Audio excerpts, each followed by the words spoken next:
Olá, boa tarde, turma do terceiro ano, Filosofia da Educação. Aqui é o professor Robério, dando mais um segmento.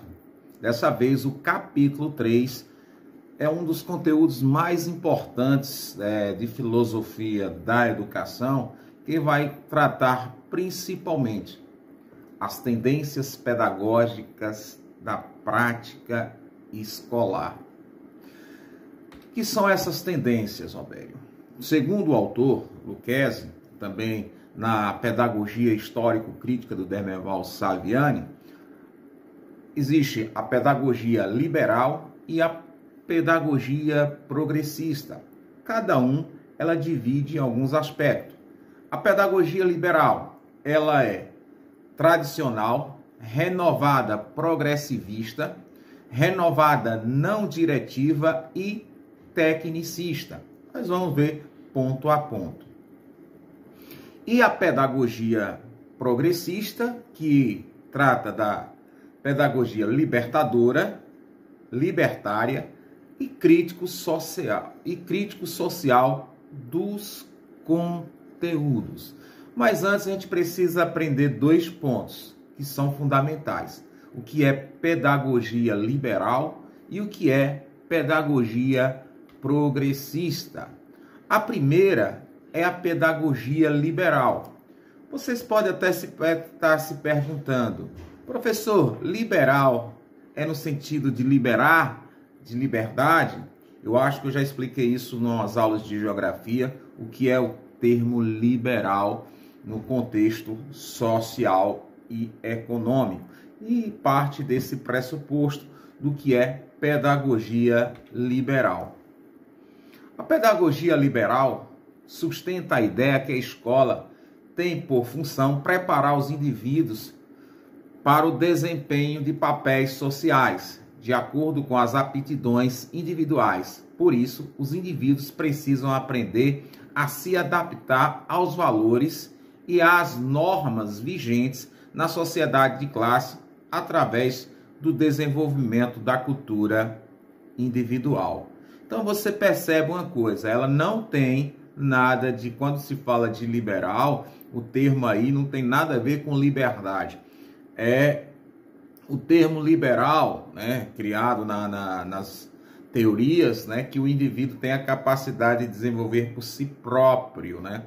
Mas vejamos que nem sempre essa capacidade de desenvolvimento por si próprio, ela é imperante, né? Porque vivemos numa sociedade, no Brasil, uma sociedade de classe e que nem todos têm a mesma oportunidade, nem no campo educacional, nem na saúde e nem em outros aspectos. Por isso que o termo liberal aí se trata de uma tendência política e econômica. E a gente tem que aprender um pouco, né? E aí vem os aspectos que eu falei. Na pedagogia liberal, na tendência tradicional, ou seja, a pedagogia liberal se caracteriza em acentuar o ensino humanístico de cultura geral, no qual o aluno é educado para atingir pelo próprio esforço sua plena realização como pessoa. Os conteúdos, os procedimentos didáticos, a relação professor-aluno não tem nenhuma relação com o cotidiano do aluno e muito menos com as realidades sociais. É a predominância da palavra do professor, as regras impostas do cultivo exclusivamente intelectual. Então, a pedagogia liberal, nessa tendência tradicional, ela tem esse aspecto de que o aluno é um HD ou um pendrive. Estou usando os termos hoje que antes se usava como uma folha, né, que ia colocando, né? Então, hoje, o aluno na pedagogia tradicional é como se fosse um pendrive que ele tem armazenado os dados para que ele utilize quando precisar, né?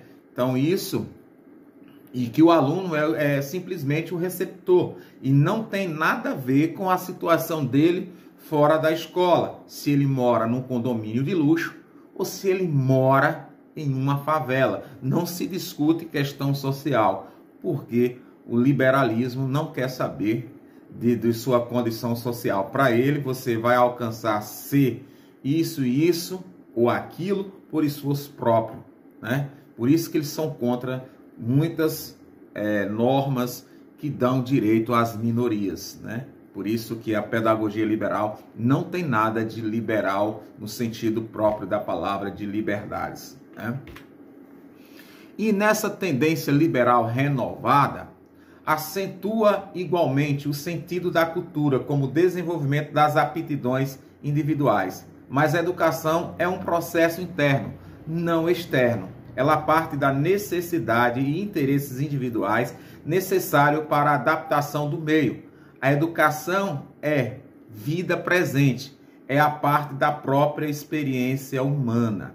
Então veja bem, nesse aspecto ele coloca a educação um processo interno, não externo, ou seja, a educação está dentro da escola, está dentro daquele recinto, não externamente, não tem nada a ver. Então, o seu processo de ensino está único direcionado dentro do local de estudo, né? Por isso, mais uma vez, que a gente tem que entender um pouco e conhecer o termo liberal, entendeu? E a outra é a tecnicista, né? A tendência liberal tecnicista. O próprio nome diz, já está dizendo, técnicas, né?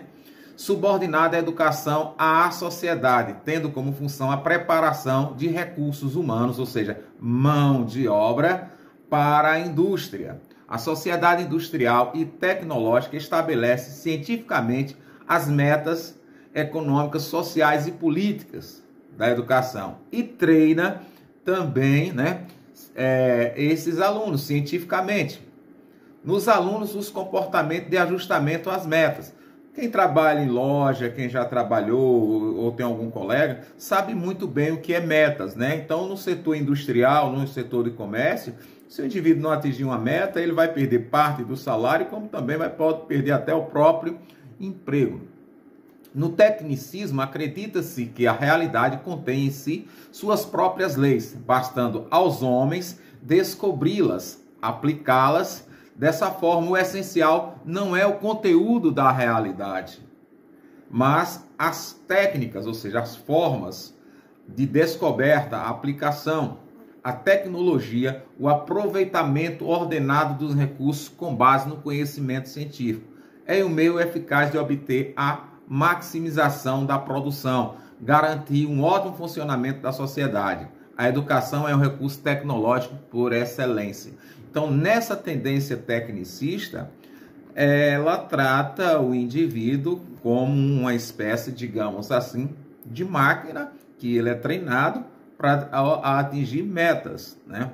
O sistema liberal ele é muito efetivo, né, nessas questões. Por quê, professor? As grandes autarquias empresariais, eles trabalham com esse tipo de coisa, né? Então, aí quando ele contraria essa pedagogia liberal, você não tem a oportunidade de você chegar a uma presidência, uma gerência, uma diretoria de uma mega empresa, você vindo de base pobre, é inócua, praticamente zerada. Por quê? Porque eles já estão sendo tolhidos nessa base de conhecimento, né? Então, também essa tendência liberal tecnicista coloca a educação e o indivíduo é tratado como um objeto a ser trabalhado para uma determinada função. Você não tem nenhum aspecto que o coloque como indivíduo, que é uma das metas da educação, é tratar gente como gente. Como diz Paulo Freire, né? A escola é gente, o professor é gente, o porteiro é gente, tudo que na escola é gente, e dela faz parte também o aprendizado nas interações sociais.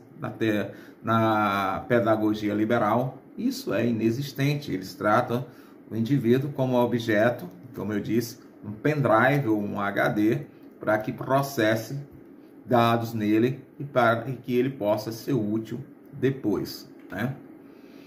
E a pedagogia progressista, professor. Muito bem, vamos diferenciar a pedagogia liberal da pedagogia progressista. A gente já viu um pouco da liberal, vamos lá para a progressista. O termo progressista, né, emprestado por Snyder, é usado aqui para designar as tendências que, partindo de uma análise crítica das realidades sociais, sustentam implicitamente nas finalidades sociopolíticas da educação. Evidentemente que a pedagogia progressista não tem como institucionalizar-se numa sociedade capitalista, dar-se ela um instrumento de luta dos professores ao lado de outras práticas sociais. Então, nessa pedagogia progressista, né, ela tem um aspecto de luta social, né, de interesses, né? Outro dia, um senhor deputado colocou que nós, professores, não fazíamos nada, né, nessa pandemia. Eu acho que eu trabalho 2 vezes mais elaborando essas aulas, fazendo essas técnicas, e que para mim dá um prazer enorme, né? Mas temos trabalho sim, né? Estou gravando agora essa aula para ser apresentado amanhã, né? Então, depois vou ficar em atenção com vocês quando precisarem, né? O famoso plantão. Mas, veja bem, daí-se um instrumento de luta dos professores ao lado de práticas sociais, né? Nós temos professores que lutam muito para nós atingirmos o ponto que estamos hoje, enquanto outros tomaram a pedagogia liberal e esperaram. Se eles se lascarem, nós estamos juntos. Mas se eles se dão bem, nós vamos se dar bem também, e nós continuamos com o nome aqui, né? Nunca temi a luta e nunca vou temer, né? Espero que vocês tomem o posicionamento de vocês também quando estiverem assumindo posições sociais. A pedagogia progressista tem se manifestado em 3 tendências. A libertadora, que eu coloquei, né, na imagem agora há pouco, mais conhecida como a pedagogia de Paulo Freire. A libertária, que reúne os defensores da autogestão pedagógica e a crítica social dos conteúdos, que, diferentemente dos anteriores, acentua e primazia os conteúdos no seu confronto das realidades sociais, né? Então, veja bem, Paulo Freire é muito criticado, né, nesse governo. Por quê? Não entendo, né? Paulo Freire é uma das maiores referências pedagógicas do planeta, do mundo. Então, não é uma minoria que vai tirar o legado do conhecimento de Paulo Freire. Não sou um freiriano, né? Mas tenho sim um respeito e uma admiração enorme pelo trabalho e pelo legado de Paulo Freire à educação do mundo. Não é uma educação exclusiva do Brasil, né?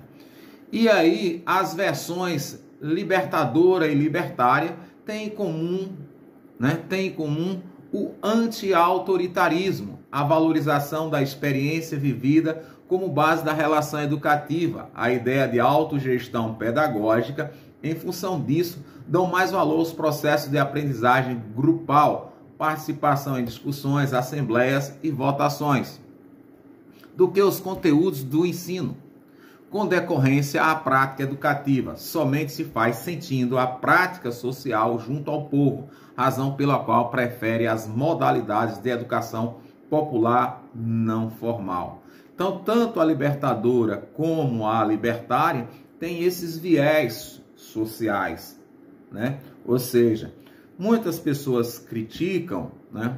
Por isso que eu estou dizendo, eu não sou um freiriano, porque para não cair na contradição de que, por exemplo, tão somente essas questões sociais pode levar um indivíduo no futuro. Não, por isso que tem que ter uma mesclagem de conteúdo, estudo, mas que tem essa relação social, né?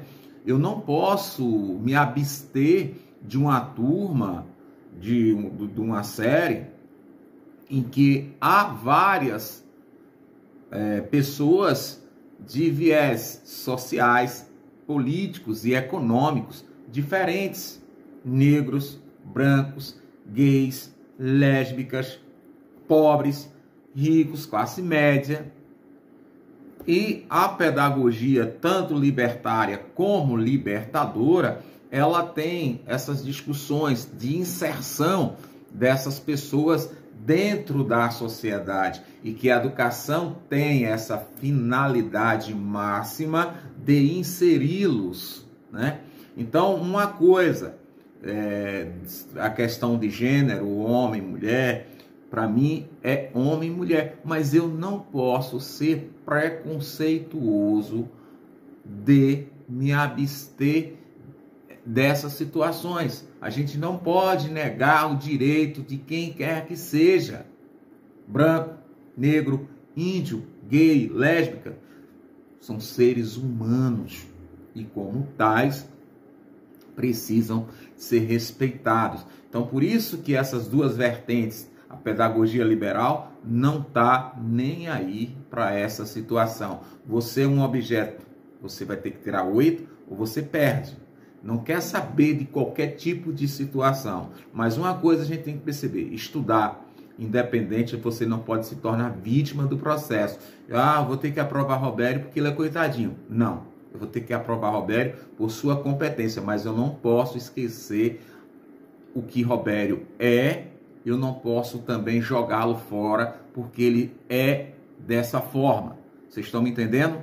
Então, quer dizer, uma coisa eu não posso servir de coitadinho, de vítima. Não, o Robério tem que ser aprovado. A pedagogia libertária e libertadora tem que dizer porque ele é pobrezinho, porque ele é branco, porque ele é isso, porque é aquilo, porque é negro, porque... Não. Tem que ser respeitado por igual, né?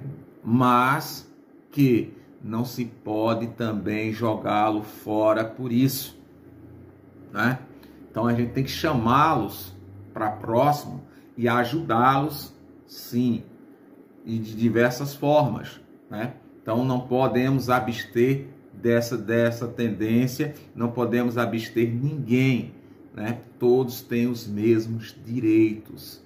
E a gente, quando está falando disso, não está falando de trazer alguém de lá de baixo e subir as escadas pulando os degraus, não. Paulatinamente, mas tem que trazer junto com todos, independentemente de qualquer posicionamento social, ético e político, também econômico. Vocês estão entendendo, não estão? Ótimo. Qualquer dúvida, vocês podem mandar aquele velho zap. Professor, olha, não entendi aquilo não, pelo amor de Deus, explica novamente, né?